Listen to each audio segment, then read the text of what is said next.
Peace, positivity, protection, prosperity, light, knowledge, wisdom, understanding, compassion, joy, honor, divinity, guidance, healing. Good day. Peace and light, y'all. First, I want to say thank you for joining me while we discuss these 5 quick and easy steps on how to build an altar in your home. I want to pay homage and give thanks to my ancestors because these practices do not belong to me. They were passed down generation to generation. I learned from my mama and my aunties and my great aunties in Augusta, Georgia. Shout out to the 706. And I'm sure that they learned from theirs. So I just want to say much love and light. And I hope this knowledge and wisdom from my ancestors blesses you on your spiritual journey. Peace and light, y'all. Let's get started.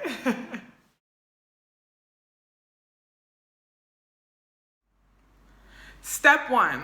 Step one, you definitely want to have a sacred space where you can start to build your altar, right? Find a sacred space in your home where you can monitor and control who has access to your altar and what energy or whose energy is around your altar. The point of this is you don't want everybody to come and lay their burdens down on your altar, or you don't want people to just come in and impart their belief or disbelief in whatever you choose to have on your altar. So just be mindful to keep your altar in a sacred space. I choose to keep mine in my bedroom because I'm very serious about who has access to my bedroom. I don't let any and everybody come in and out of my room. So I'm very mindful of that to keep it in my bedroom. Some people choose to have it in their closet. I've seen altars in like linen closets and coat closets. I've seen people have their altar in their dresser drawer and they just pull out their drawer and their altar is right there. I've seen people have it on the nightstand next to their bed, so on and so forth. So just find that sacred space for you.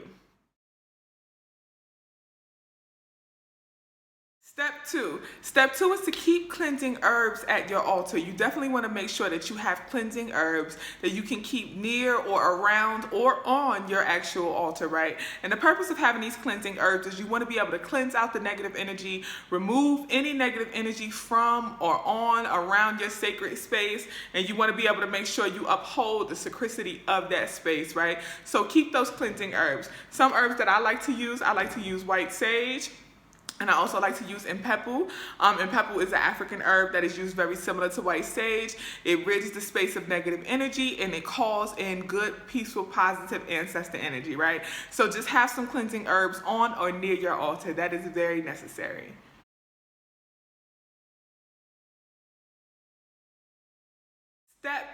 For step three, you definitely want to ensure that you have something that represents whatever it is your altar is dedicated to. For example, if you have an altar that's dedicated to ancestor veneration, have a picture or something that represents your ancestors. It could be something that belonged to them or something that they liked, but make sure that you have something that represents them. If your altar is dedicated to an orisha or a deity, make sure you have something that represents that orisha or that deity. For example, if your orisha is Oshun, you may want to have like a peacock feather, a jar of honey, a piece of yellow cloth, or an image or something, a representation of Oshun. So it's very similar to how like in a Christian church, at the altar they'll have like a picture of Jesus, or they may have like a cross or something at the altar. So whatever it is your altar is for, have something that represents what your altar is dedicated to.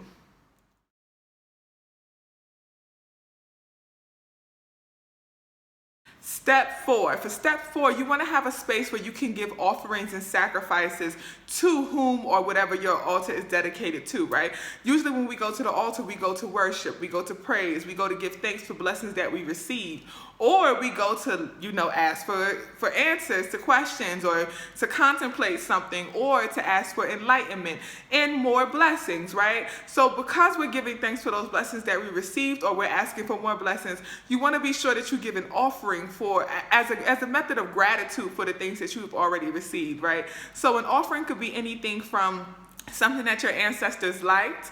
It can be money. Some people choose to leave dollars or coins. Some people choose to leave out like food, different things. I know for myself, my grandmother and my aunt, first off, let me say that my altar is like a combination altar. So my altar is dedicated to ancestors as well as various other things that I believe, right? So on my altar, I have a picture of my ancestors, of a couple of my ancestors, my grandmother and my aunt, and both of them, they love coffee. coffee. So in the morning time, before I drink my coffee, I pour out a little bit of coffee for them in a cup, and I put it on the altar as an offering and a thank you for them, for their presence and their protection. Okay, so it may be like putting out some honey or putting out some rice. I know people who put out liquor. You know, Papa Legba love a little liquor. So some people, you know, they put out some liquor. Some people put out, you know, just whatever represents it, whatever you think would be kind or giving to them. But like I said, I always refer back to the church, and very similar to the church where people give their tithes and their 10%. You definitely want to make sure that you're giving your tithes, your offerings, your sacrifices to whomever or whatever it is that you choose to worship.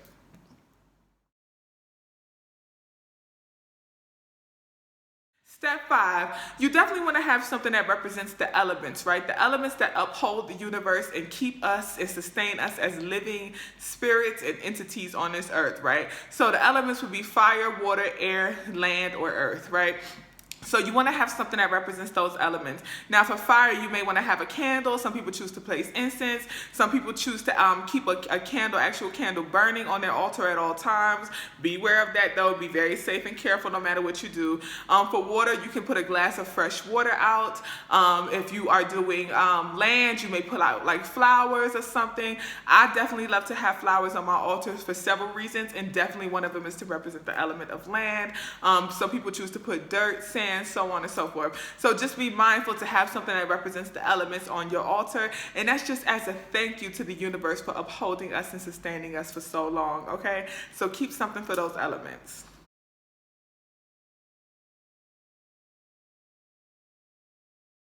Now, quick review. So the 5 steps to start building an altar. Find a sacred space. Find a sacred space in your home. Step 2, ensure that you are having cleansing herbs and you keep that energy in that space sacred by constantly smudging it and cleaning it. If you want to know how to smudge, or you want to know what smudging is, I have a video about that. You can type in the Queen Post smudge and learn how to smudge your home or what smudging is. Step 3, make sure that you have something that represents whom or whatever it is that your altar is dedicated to, whether it's pictures, whether it's cloth, something that they like, whatever. Have something that represents whom or whatever it is your altar is dedicated to.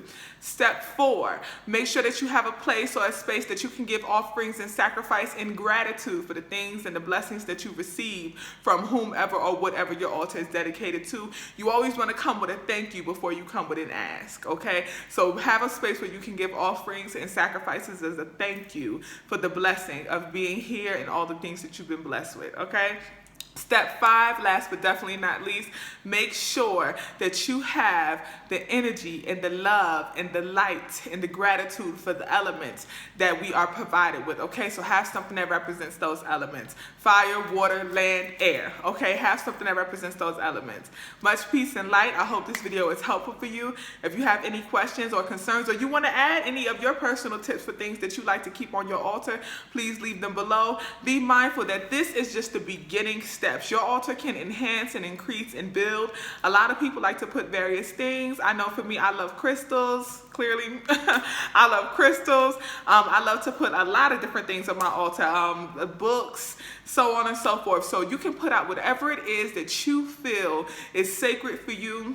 Whatever it is that brings you joy and worship, whatever may be a sacrifice or an offering to you for whomever or whatever your altar is dedicated to, feel free to add that. I'll do more videos about various things that you can put on your altar and how to properly cleanse your altar, okay? Because it's very important to keep your altar clean. Very important. Once again, if you have any questions, concerns, comments, leave them in the comments below or DM me on Instagram at the Queen Po. I wish you much peace, light, and prosperity on your spiritual journey. Okay? Peace and light, y'all.